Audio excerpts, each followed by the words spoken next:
இந்த ஊர்ல இந்த திருப்பூர் கோயில் கொலை எடுத்து தமிழகத்துல பார்த்தீங்கன்னா 4 ஆட்சி காலத்துல 24 பேர் காவல் நிலையத்துக்கு மரணம் அடைந்தது. காவல்துறை விஜய் அதெல்லாம் சார் இப்போ நான் என்ன சொல்றேன், விஜய் பத்தி நீங்க பேசுங்க. நான் விஜய் பத்தி ரொம்ப நடிக்கல. நான் கூட நான் ஒரு இதுதான் அரசியல் என்னும் போது நீங்க கூட ஒரு ப்ரெஸ் ரிப்போர்ட்டர்ஸ் அவரெல்லாம் அரசியலுக்கு என்ன, அவருக்கு முன்ன என்ன செஞ்சுக்கிறாரு, என்ன பண்ணிக்கிறாரு, அதுக்கு சிந்திங்க. யாரெல்லாம் பேசுறதுக்கெல்லாம் நம்ம அரசியல் அந்த காலத்துல அரசியல் சாதாரணது இல்லை. யாரா இருந்தாலும் நம்ம ஒருத்தர் இது சொல்ல முடியாது. ஒரு எம்ஜிஆர் வந்தாரு, என்டிஆர் இவரெல்லாம் வந்தாருன்னா அது வேற. அது எம்ஜிஆர் சும்மா வந்துட்டார் அரசியலுக்கு. அவர் நடிச்சு இதெல்லாம் பார்த்து மனசுல இன்னைக்கு அவர் நடிப்பெல்லாம் காட்டி நடிக்கும் போதே அவரு மக்களை கவர்ற மாதிரி பொது இதுல பண்ணி அப்படிதான் வந்தாங்க. சில அந்த மாதிரி வந்தாங்க, ஒருத்தருக்கு அதுல வந்தாங்க. எல்லாமே அந்த மாதிரி ஒன்று அரசியல் திடீர்னு இது இல்லை. இதெல்லாம் ஒரு இது இல்லை.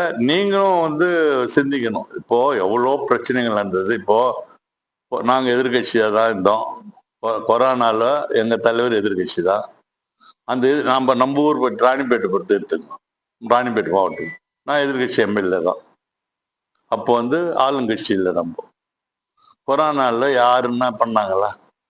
நான் ஒரு ஆள் டிஸ்ட்ரிக்ட் ஃபுல்லாக சாப்பாடு போட்டு வாழ்ந்துச்சு எல்லாம் 2 மாசம் மொத்தமும் டோட்டலாக நான் ஒருத்தருப்பேன். திமுக நாங்கள் எல்லாமே பண்ணோம். அந்த மாதிரி நேரத்தில் யார் என்ன பண்ணா இது பண்ணுறாங்கள? அந்த மாதிரி எப்போ வந்தாலும் மக்கள் சேவை அது ஒன்று வருது. பதவிக்காகவோ அது மாதிரி இல்லை. திடீர் ஒரு பேசுவாங்க. அதெல்லாம் பேசுறது சொல்றது ஈஸிங்க, செய்யறது கஷ்டம். செயல்பாடு என்ன, வாட் இஸ் நான் சொல்றேன். உன்னை குறை நான் என்ன பண்ணிக்கிறேன் நான் சொல்லணும் இல்லை. உன்னை நான் குறை சொல்லும் போது நான் என்ன இது பண்ணிக்கிறேன், நீ என்ன நீ ஒன்றும் பண்ணலன்னு சொல்லல.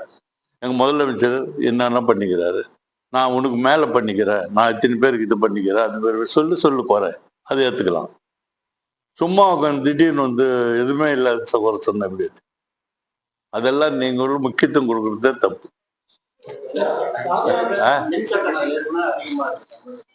ஏத்தலையா யாரு? சும்மா அது இல்ல இல்ல இல்ல இல்ல இல்ல ஏத்தல இல்ல இல்ல ஏத்தல மின்கட்டணம் ஏத்தல. பொதுவாகவே மின்கட்டணமே உங்களுக்கு தெரியாது. நம்ம சென்ட்ரல் கவர்மெண்ட்ல நம்ம ஒன்றிய அரசு தான் அதுக்கு இது பண்ணி அவங்க கேரண்ட் பண்ணதான் அந்த ஏத்தினாரு. இப்ப இல்ல ஏத்தல. இப்ப இது பேத்து அது ஏத்தல. செய்திகளை உடனுக்குடனும் துல்லியமாகவும் தெரிந்து கொள்ள சப்ஸ்கிரைப் பண்ணுங்க.